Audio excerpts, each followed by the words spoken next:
France 24, LCP, Public Sénat, présente.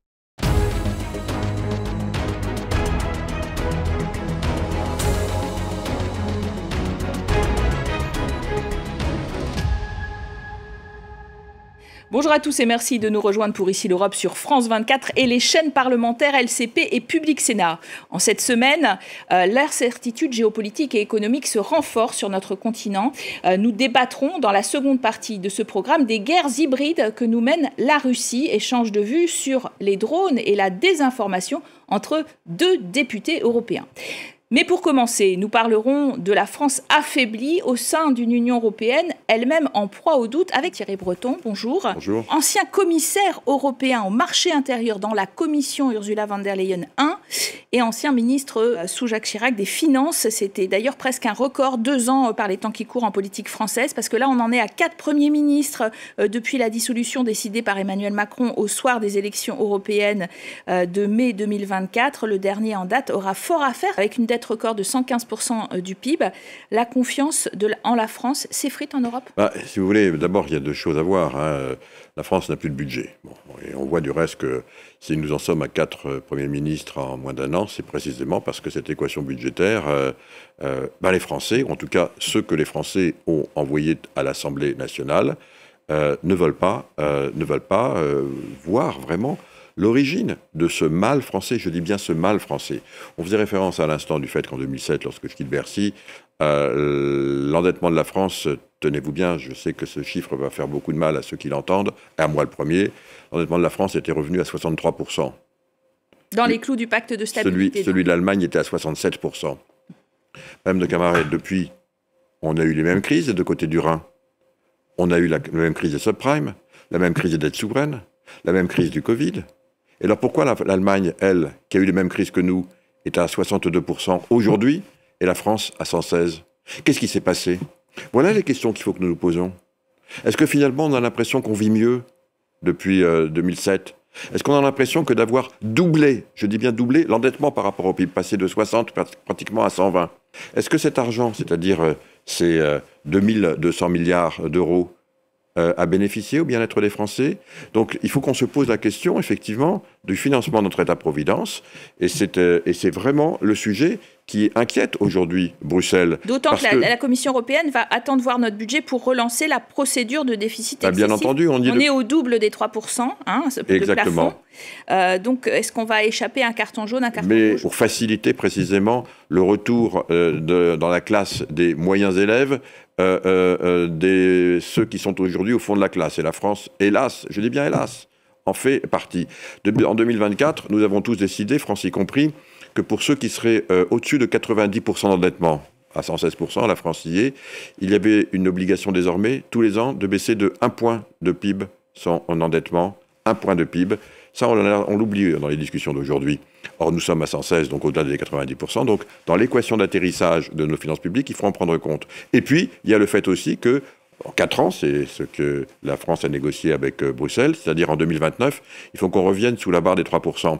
Et pour ça, voyez-vous, François Bayrou avait fait le calcul pour tenir compte de ces 2 objectifs, qui sont les 2 objectifs sur lesquels la France s'est engagée, a mis sa signature. 2024. Mais il n'a pas réussi à faire de compromis. On n'est pas un pays de compromis, de coalition.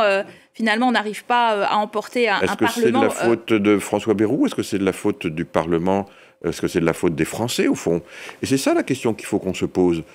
Aujourd'hui, on peut très bien dire, une fois de plus, la France ne va pas tenir les objectifs et les engagements de l'Europe. Je souhaite vraiment que ce ne soit pas le cas, parce que si c'est le cas, voyez-vous, ce qu'on dit maintenant un peu en Europe, un peu partout, Madame de Camaret, et ça me fait vraiment du mal de le dire à votre micro aujourd'hui, parce que c'est notre pays, il regorge de qualité, d'innovation, d'entrepreneurs qui tiennent le pays aujourd'hui, de tous ceux qui travaillent aussi, de toutes celles qui travaillent, bien entendu.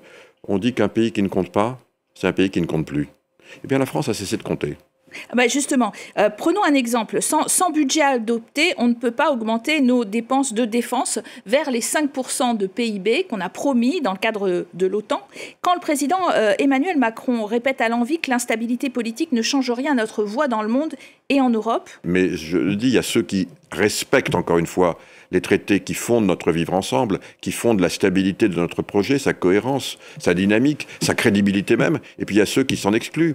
Et aujourd'hui, force est de constater, ancien ministre des Finances que je suis, que la France, parce que depuis 2013, tous les ans, l'Allemagne respecte ce traité, tous les ans, la France ne le respecte pas. Donc voilà ce qui se passe. Donc si vous voulez, on ne peut pas continuer comme ça. D'abord, évidemment, pour l'équilibre de nos finances publiques, mais aussi parce que la voix de la France, je le répète, est nécessaire. Elle est nécessaire précisément au sein des 27. On est le deuxième pays, la deuxième économie de l'Union européenne, la 7e puissance économique mondiale. Vous le rappelez tout à l'heure, nous sommes le seul pays des 27 à avoir une architecture de sécurité complète, y compris avec l'arme nucléaire, qui est extrêmement important pour la dissuasion, par rapport à ce qui se passe évidemment à nos frontières à l'Est, et je pense bien entendu à l'agression donc de Vladimir Poutine en Ukraine. Donc tout ça fait que nous sommes un pays qui est un grand pays, mais voilà, un grand pays doit aussi donner l'exemple sur ses finances publiques. Aujourd'hui, je suis désolé de le dire, ce n'est pas le cas. Alors si vous le voulez bien Thierry Breton, remontons le fil d'une semaine européenne bien remplie pour une Europe fragilisée avec Isabelle Romero. Retour sur scène pour Andrej Babiš. Le parti nationaliste ANO de l'ex-premier ministre tchèque, cofondateur avec Viktor Orban du groupe parlementaire eurosceptique Patriotes pour l'Europe, est arrivé en tête des élections législatives avec 35% des voix.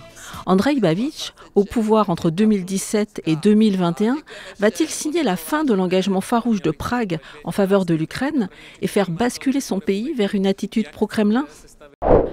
L'Europe est aussi fragilisée au cœur de son exécutif, avec une double motion de censure déposée au Parlement européen contre Ursula von der Leyen par les groupes qui siègent aux deux extrêmes de l'hémicycle. Les Patriotes pour l'Europe, que préside Jordan Bardella. Le pacte européen pour les migrations force les nations sous peine de sanctions financières à accueillir toujours plus de migrants dans nos communes. Et le groupe La Gauche, coprésidé par Manon Aubry. Vous avez laissé des dizaines de milliers de civils et d'enfants mourir sous les bombes israéliennes. Vous avez capitulé face à Donald Trump. Mais Ursula von der Leyen, chahutée, ne sera pas destituée. Aucune des motions n'a atteint la majorité des 2/3 pour être adoptée. Une commission qui se veut aussi offensive, en doublant les droits de douane sur les importations d'acier, qui seront portés de 25 à 50% afin de sauver nos aciéries et nos emplois, a annoncé le vice-président de la Commission, Stéphane Séjourné. Pour lutter contre une concurrence chinoise jugée déloyale, l'Europe va également réduire de moitié les quotas d'acier qui peuvent être importés sans droit de douane. Thierry Breton, vous avez déclaré à propos de la présidente de la Commission européenne, si elle fait face à un nombre aussi important de motions de censure, on ne peut pas dire que ça soit simplement une question de malchance, c'est une question de quoi ? Les motions de censure, évidemment, c'est le Parlement qui est libre de faire ce qu'il veut. Le Parlement européen n'utilise que assez rarement, finalement, cet instrument. Il traduit la fragmentation, y compris au Parlement européen. Aujourd'hui, le socle sur lequel repose la coalition qui soutient la Commission, et donc sa présidente, est un socle qui est assez fragile. Plus fragile que quand vous étiez commissaire vous-même Beaucoup plus fragile, parce que, encore une fois, vous avez le PPE, qui est le premier parti, mais qui n'est pas un parti, le premier parti de très peu. Hein. Le PPE donne le sentiment toujours qu'il est de très très loin le premier parti. Non, avec 22% des députés, on ne dirige pas un continent avec uniquement 22% des députés. Il y a aussi, bien sûr, les centristes de Renew, et puis il y a enfin les socialistes ou les sociaux-démocrates. Vous appelez à une coalition au centre solide. Elle existe, c'est celle qui a porté évidemment la Commission et qui la soutient. De très peu, je le rappelle. Donc c'est une coalition qui est assez fragile. Et donc évidemment, plus elle est fragile, plus les extrêmes, ceux qui sont à l'extrême droite ou ceux qui sont à l'extrême gauche, vont vouloir enfoncer des coups de boutoir. Et donc ça veut dire que les trois partis qui soutiennent cette coalition doivent démontrer, je dirais, une cohésion à toute épreuve. Et ça n'est pas le cas. Il faut bien dire les choses comme elles sont. Aujourd'hui, les deux qui sont le SND, les sociaux-démocrates et les Renew, eh bien, ils se plaignent du fait que, par moment, celui qui est à droite ou au centre-droit, c'est-à-dire le PPE, il oscille un peu des fois. Il vote contre des textes écologiques avec l'extrême droite. Et ça, il faut vraiment mettre en garde contre ce type d'attitude qui, à un moment, risque précisément, sous ces coups de boutoir, tout simplement, non seulement de fragiliser, mais de faire tomber la Commission. Donc on est dans un moment qui est un moment très singulier, donc c'est pas le hasard. Ça doit rappeler à tout le monde ses responsabilités. On est effectivement dans un moment où le leadership est absolument indispensable. Le leadership, je parle évidemment du leadership européen. On le voit, l'Europe aujourd'hui est attaquée clairement attaqués. Évidemment, à l'Est, on le sait, Vladimir Poutine fait tout pour nous fragiliser, mais aussi à l'Ouest désormais, puisque nos alliés américains, on sait qu'aujourd'hui, Donald Trump n'aime pas le projet européen. Il faut donc du leadership. L'une de ces motions de censure, celle de la gauche, critiquait la déclaration commune signée par Donald Trump et Ursula von der Leyen le 21 août, censée régler le conflit commercial entre Washington et Bruxelles en acceptant des droits de douane unilatéraux de 15%. Alors aujourd'hui, effectivement, Donald Trump parle de taxer les médicaments encore plus, donc on y échapperait. Est-ce que rétrospectivement, c'est un bon ou un mauvais accord, selon vous? Pour les entreprises européennes et pour nous, c'est un très mauvais accord, c'est une évidence. Le droit de douane moyen aujourd'hui au Canada et au Mexique, entre le Mexique et les États-Unis et le Canada et les États-Unis, c'est en dessous de 4%.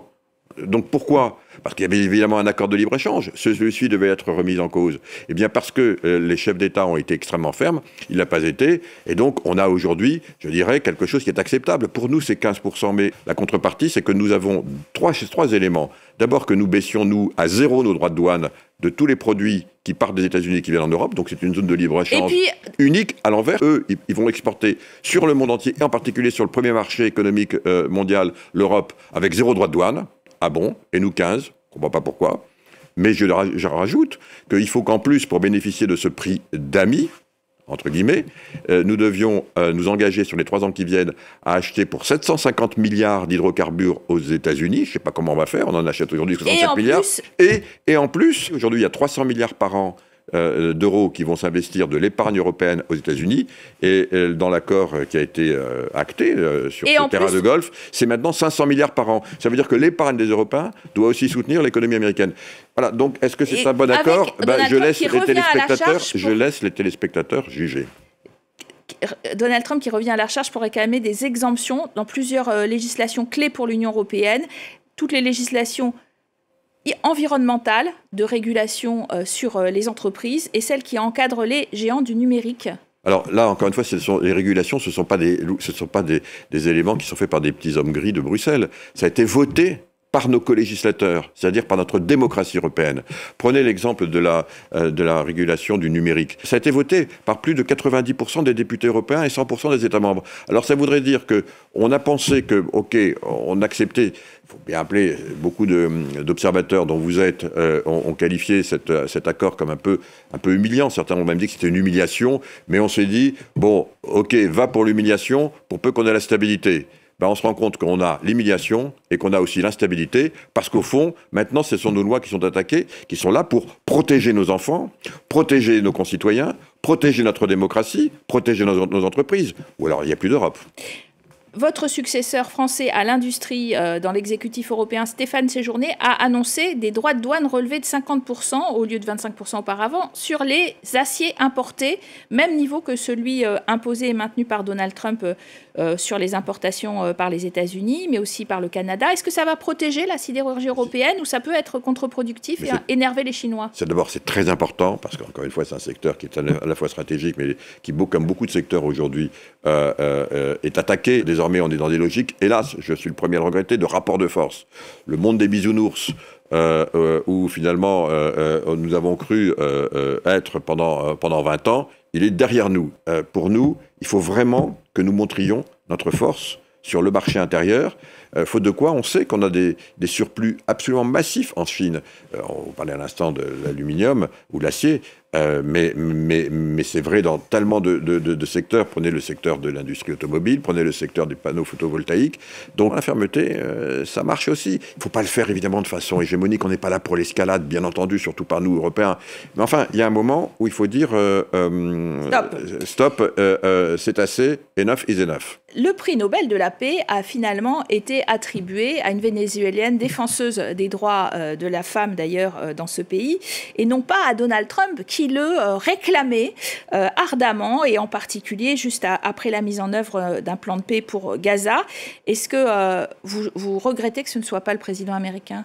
Personne ne peut interférer dans le choix donc, des prix Nobel, on le sait. Ils sont du reste très jaloux de la façon dont ils prennent leurs décisions. Voilà, donc c'est ce qui fait que finalement, cette distinction, qui est importante pour nous dans l'humanité, dans les sciences, dans la littérature, mais aussi pour la paix, cette distinction est crédible. Voilà, donc certains vont peut-être s'étonner que le président Trump, qui est en place uniquement, je le rappelle, que depuis le 20 janvier, donc dans sa qualité de président des États-Unis, n'en est pas été le récipiendaire. On verra bien ce qui se passera l'année prochaine. Bien entendu, sur ce qui se passe aujourd'hui à Gaza, qui est un cessez-le-feu, je le rappelle, ce n'est pas encore, malheureusement, on voudrait tous que ce soit la paix. C'est un cessez-le-feu, il faut évidemment s'en réjouir, on s'en réjouit tous. D'abord pour les familles des otages, en vous en parlant, on est comme tous, on a presque la chair de poule. Ça clôt, je dirais, cette phase absolument tragique. C'est tragique d'abord par rapport à ce qui s'est passé en Israël, et puis cette phase tragique aussi par rapport à ce qui s'est passé pour les près de 70 000 victimes donc, à Gaza. Donc maintenant, ça y est, on a clos cette phase, c'est donc bien, il va falloir rentrer dans la deuxième phase, et il faut s'en féliciter encore une fois. Je crois qu'on peut clairement en féliciter, parce que, notamment le président des États-Unis, parce que ça nous démontre ce que l'on sait depuis toujours, c'est qu'il n'y avait qu'une personne qui pouvait vraiment peser de tout son poids pour imposer un cessez-le-feu et le retour des otages. Cette personne s'appelle Donald Trump. Certains, du reste, se demandent pourquoi ceci n'a pas été fait avant. On n'est pas à la paix en Ukraine. On est en soutien, les Européens, de l'Ukraine pour repousser les Russes, et on le paye par une campagne de drones. Et on veut construire un mur de drones. Vous étiez commissaire, je le rappelle, Thierry Breton, à l'industrie. Un mur de drones, parce qu'on est assez désarmé contre ces petits engins. Oui et non. Alors là encore, Emmanuel Macron, mais aussi le chancelier allemand Friedrich Merz, ainsi que la première ministre italienne Giorgia Meloni l'ont dit, c'est pas un mur de drones, ça n'a pas de sens de faire un mur de drones. Les drones, ils peuvent traverser les frontières, mais ils sont pour beaucoup d'entre eux envoyés aussi directement des États membres, d'un camion, d'une camionnette, sur ces espaces dits contestés. C'est l'espace maritime, c'est l'espace aérien, c'est l'espace cyber et c'est le spatial. Avec l'ensemble des États membres, nous avons travaillé, c'était l'initiative de Josep Borrell, à une boussole stratégique. Et dans ces objectifs communs, il y avait donc le fait qu'il fallait des infrastructures, des équipements pour nous protéger en commun dans ces 4 espaces, y compris l'espace aérien, avec évidemment une dimension de missiles, mais aussi une dimension de drone. Donc tout ceci existe. Il ne faut pas réinventer la roue. Ce n'est pas une ligne Maginot. Quand on a 3000 km de frontières, ça ne marche pas. Il faut regarder ce que l'histoire nous apprend. En revanche, c'est une démarche globale qu'il faut avoir. Les outils sont là, les instruments sont là. Il faut maintenant la mettre en musique de façon collective. Merci Thierry Breton d'avoir été notre invité aujourd'hui. Nous revenons tout de suite sur les offensives tous azimuts de la Russie en direction de l'Union européenne pour la déstabiliser. C'est l'heure du débat à Strasbourg.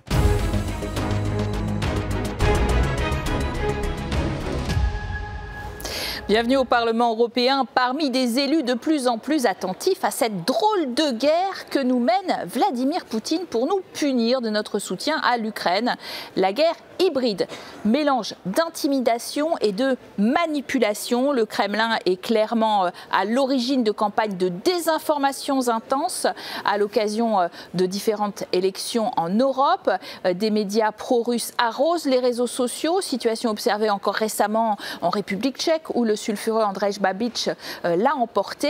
Auparavant, c'était en Roumanie, en Allemagne, sans oublier la Moldavie aux portes de l'Union européenne. Oui, sabotage, cyberattaques orchestrées par les Russes sont désormais le lot régulier dans l'Est de l'Europe, sans compter la flotte fantôme russe qui inquiète dans les eaux européennes. Mais la principale déstabilisation ces dernières semaines est venue de survols sauvages de l'espace aérien d'une douzaine de pays de l'UE par des drones et même par un avion de chasse russe.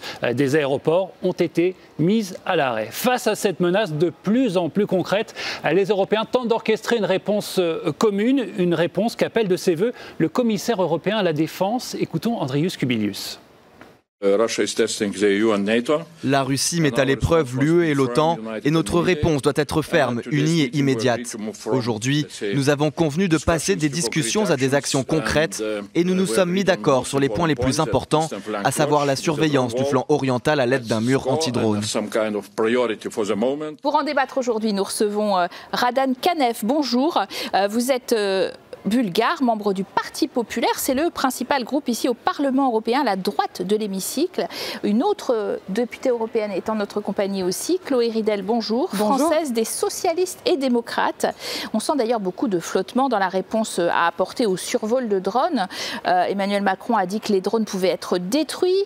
Pour l'instant, on est vraiment dans l'expectative. C'est open bar notre espace aérien ? Précisément, tout l'enjeu, c'est de montrer aux Russes ou à ceux qui seraient derrière ces envois de drones anarchiques que non, notre espace aérien, on ne le laissera pas violer comme ça. Et donc, il faut, par principe, je crois, détruire ces drones, ces matériels qui survolent notre espace sans y être invités. C'est essentiel de préserver cette intégrité-là. On peut le faire, on sait le faire? Bien sûr qu'on sait le faire. Vous savez, des drones, c'est du matériel très léger. Aujourd'hui, la guerre se fait comme ça. C'est plus en investissant des dizaines de milliers d'euros dans des armes très sophistiquées.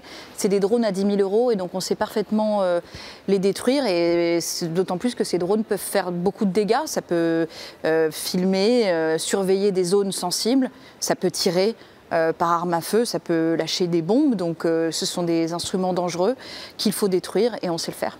Tout de même, Radan Kanef, la question des moyens se pose. On a vu par exemple qu'en Pologne, ce sont des avions de chasse qui ont dû abattre les drones qui ont survolé le pays. Vous êtes très attaché à l'OTAN en tant que Bulgare, j'imagine, mais est-ce que l'Alliance, à cette occasion, n'a pas surtout montré qu'elle n'avait pas les moyens adaptés face à cette menace ? Oui, je pense que ce n'est pas la question de politique. Est-ce qu'on doit les détruire? Ça, c'est clair, ça c'est définitif. Mais c'est la question des moyens techniques. Ce que les Ukrainiens ils possèdent comme des moyens techniques pour battre les drones, on ne l'a pas en Pologne, en Bulgarie, peut-être aussi en France. Et puis l'effort commun des pays européens, des pays de l'OTAN, des moyens communs de réaction, ça n'existe pas. Les capitales européennes accusent par ailleurs la Commission européenne de vouloir élargir ses compétences en cherchant à s'ériger en maître d'œuvre de ce mur anti-drone, alors que la défense, évidemment, c'est une compétence nationale normalement.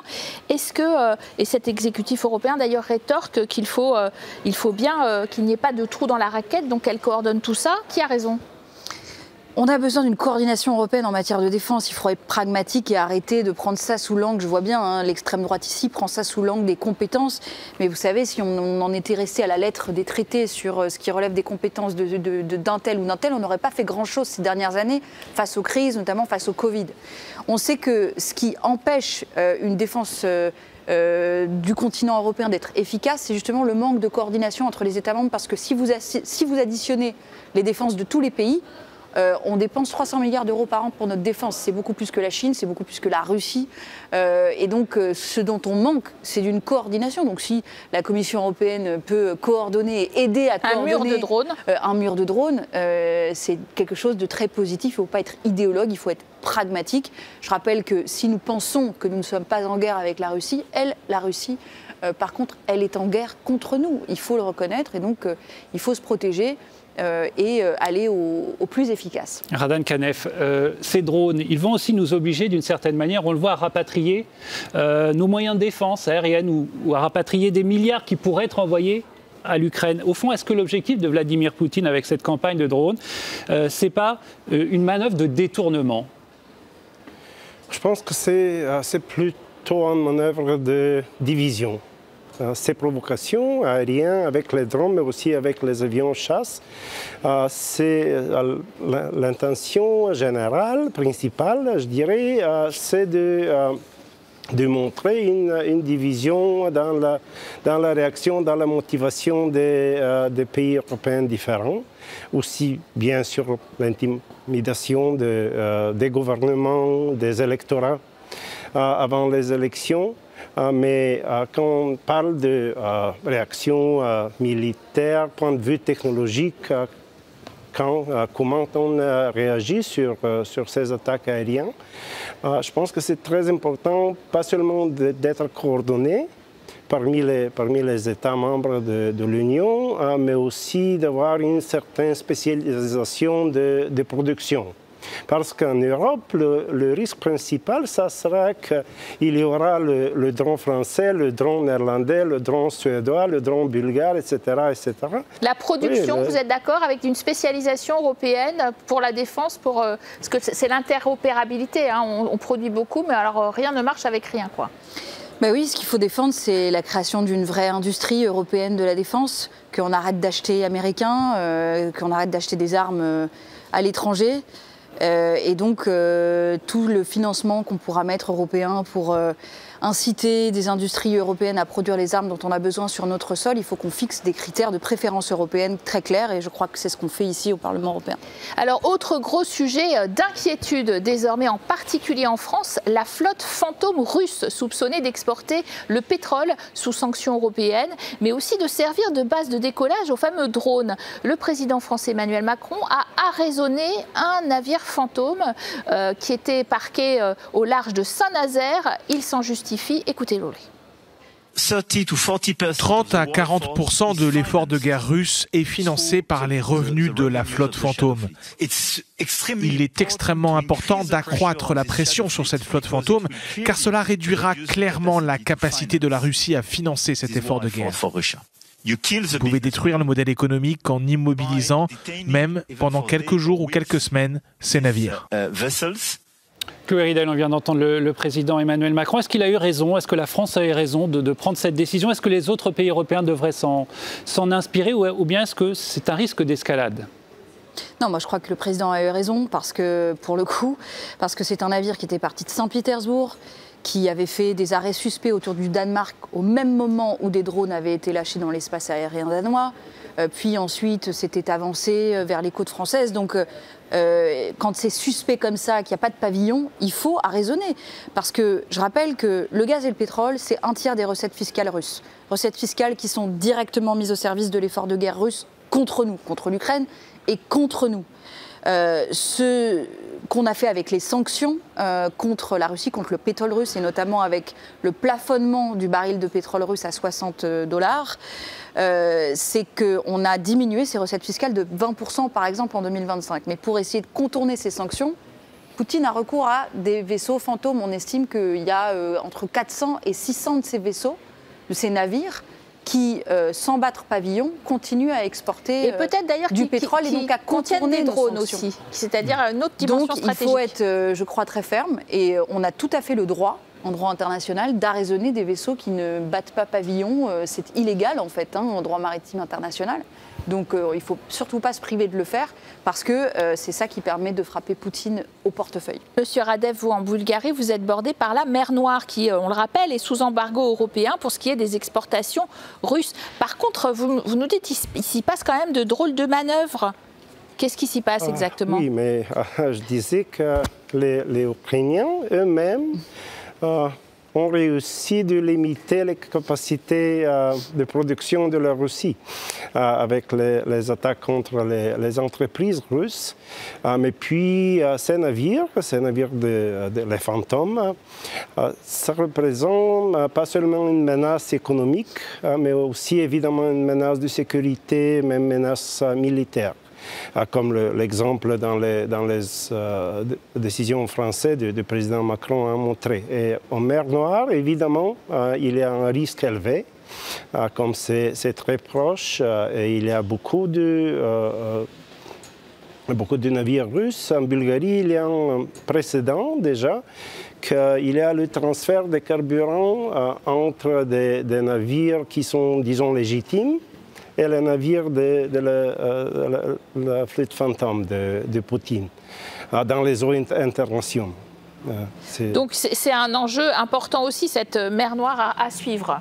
On va passer peut-être au dernier volet de cette guerre hybride, le plus difficile à contrer finalement. Il s'agit de la grande offensive de propagande russe, de désinformation. On l'a observé encore récemment chez les Tchèques. Elle est redoutée pour les prochaines élections aussi aux Pays-Bas. Chloé Ridel, les forces pro-russes et anti-UE progressent finalement partout. Avec l'aide des trolls, on ne peut rien y faire. Bien sûr que si, on peut y faire quelque chose. La guerre hybride sur l'information que nous mène Poutine, c'est une façon d'essayer de nous détruire de l'intérieur. C'est-à-dire qu'il vise à soutenir partout en Europe des candidats pro-russes, comme M. Orban, comme Jordan Bardella en France et Marine Le Pen, ou comme Andrzej Babiš en République tchèque. Il faut savoir qu'Andrzej Babiš, c'est un chef d'État qui systématiquement met son veto quand il s'agit d'adopter de nouvelles sanctions contre la Russie ou d'aider l'Ukraine. Et ce qui s'est passé en République tchèque est incroyable. C'est-à-dire que les médias qui étaient liés à des sites de désinformation russes ont publié plus de contenu que l'ensemble des médias traditionnels en République tchèque une semaine avant les élections.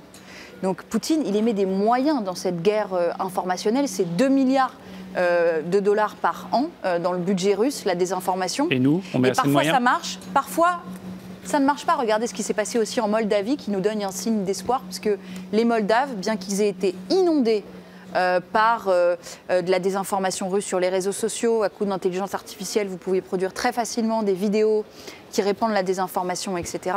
Et pour la 3e fois en un an, les Moldaves ont voté pour se tourner vers l'Union européenne parce que c'est leur souhait. Et donc on voit bien qu'on est capable de mettre en échec Poutine sur cette guerre informationnelle. Il y a beaucoup de chefs d'État qui sont allés soutenir en Moldavie, etc. Quand on éduque la jeunesse à reconnaître ce qui est un contenu vrai ou faux, produit par l'intelligence artificielle ou pas, et donc c'est un enjeu très très fort des années qui viennent. Mais alors en Bulgarie, c'est une situation un peu particulière. Dans votre pays, vous avez un président pro-russe, un gouvernement très pro-européen, un président plutôt pro-russe, Rumen Radev, qui contre régulièrement la rhétorique pro-européenne avec des arguments inspiré du Kremlin. Le pays est très divisé sur l'attitude à avoir face à la Russie. Est-ce qu'on peut dire que chez vous, la désinformation est forte aussi et qu'elle vient peut-être même d'en haut? Je peux dire que la désinformation, la propagande russe est omniprésente en Bulgarie, des médias sociaux, mais aussi dans les médias mainstream. Et puis dans le au niveau politique, comme vous avez dit, notre président a des messages pro-russes, disons, plus sophistiqués. Puis il y a les partis définitivement pro-russes. De temps en temps, je sais, ils ne sont pas pro-russes, ils sont peut-être russes, ce qui fait une différence quelconque. Puis même dans la majorité parlementaire, dans le gouvernement, il y a le Parti socialiste qui a toujours été pro-russe et maintenant aussi. Alors c'est une situation très très grave, on peut dire. Oui. Est-ce que vous avez l'impression que d'ailleurs c'est tout l'Est de l'Europe qui est peut-être sur le point de basculer, beaucoup de pays qui sont tentés justement par un discours plus proche du Kremlin? Je disais oui, mais il y a aussi beaucoup de facteurs spécifiques, comme en Bulgarie, c'est la raison historique, le sentiment historique qui provoque plus de sympathie pour la Russie. En Roumanie, c'est, disons, un point de vue historique tout à fait différent. Alors, ce n'est pas toujours la même chose, mais oui, c'est évident, comme dans les pays de l'Est. Et aussi, on peut voir dans les provinces de l'Est de l'Allemagne, la propagande russe est très forte et très, très effective. Effectivement, Chloé Ridel, cette propagande, elle se répand désormais partout en Europe. On avait l'impression qu'il y avait un fauteur en trouble pro-Kremlin, Viktor Orban en Hongrie, mais ça gagne du terrain. Cette guerre hybride que nous mène Moscou, elle révèle des divisions qui sont ancrées finalement dans chacun de nos pays. Mais c'est le but, en fait. Il faut s'imaginer qu'il y a des gens comme vous et moi qui, en Russie, sont enfermés dans ce qu'on appelle des fermes à bottes, dont c'est le travail. Ils viennent tous les matins au travail. Ils se mettent à leur poste devant leur ordinateur et ils répandent soit de leur désinformation, soit par pays. Ils ont à chaque fois des tableaux Excel sur quels sont les sujets, les débats de société qui divisent dans un pays ou dans un autre. Par exemple, le conflit israélo-palestinien, on s'est aperçu qu'il y avait des bots russes qui allaient alimenter ces polémiques sur les réseaux sociaux, sur cet aspect-là, sur l'aspect évidemment migratoire. Donc ce sont des stratégies qui visent à nous déstabiliser et à nous diviser et à faire monter les extrêmes. Donc il faut prendre conscience qu'on fait face à cela, à ces tentatives de déstabilisation et appliquer les règles qui sont les nôtres, en particulier le Digital Services Act, vous savez, qui vise à réguler nos réseaux sociaux et à lutter contre la désinformation. Il faut aujourd'hui qu'on défende tous ça, et moi je m'alarme du fait que dans ce Parlement européen, il y a des soutiens de Donald Trump et de Poutine qui veulent nous en empêcher. Merci en tout cas à tous les deux d'avoir bien illustré ce sentiment de frustration face aux grandes manœuvres russes qui montent dans le Parlement européen aujourd'hui. Merci à vous, merci Caroline, et bonne suite de programme sur nos chaînes.